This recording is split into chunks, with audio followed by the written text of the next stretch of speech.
Guys, so today is mag-prepare ako, guys. It's lunchtime, so mag-prepare ako ng aking ulam. So food for today is for myself is ready to eat. So tinapay tayo, guys. Dito sa Croatia, sa Europe, bread is life. So meron tayong China. So ito yung liver spread nila dito, guys. Ayan, easy open.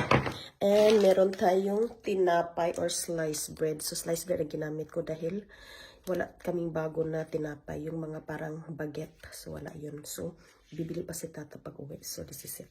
So, yan guys. So, ating tinapay. Okay. So, pakain tayo ng apat. Apat. Ito yung pang talo ulit. Tinapay is like kami dito. So, natuto na rin ako guys na magtinapay. So, ayan ito. Isi open lang ito. Ayan, it's very fine as pineapple tree. So, what you do is, yan. Spread natin guys. Ayan. Favorite to ng aking mag-ama. So, pwede lagyan mo ng cheese. Ayan. So, try ko kung meron pa ba akong cheese na yung mga hindi na ikat-cut. Yung mga pre-cut. So, ayan guys. Favorite ko to dito. Yung mga liver spread, mga easy to eat.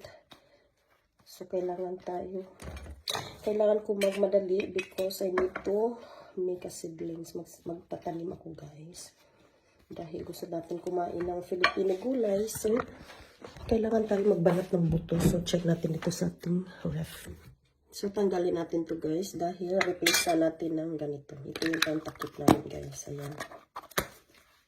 Ito na siya. So, ibabalik natin sa fridge na nakaganito na without this. Dahil delikado makasamad. With me guys, wala akong na-pre-cut na pala. So, ito yung ating gagawing cheese.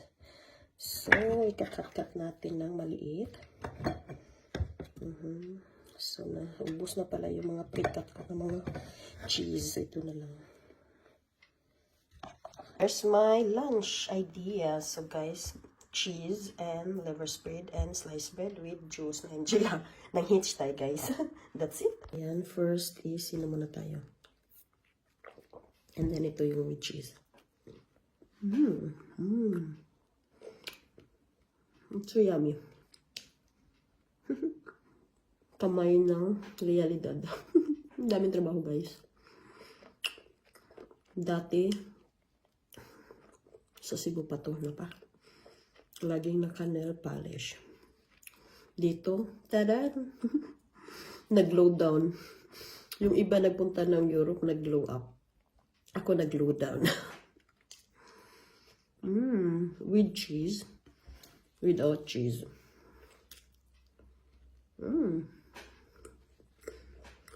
Yummy.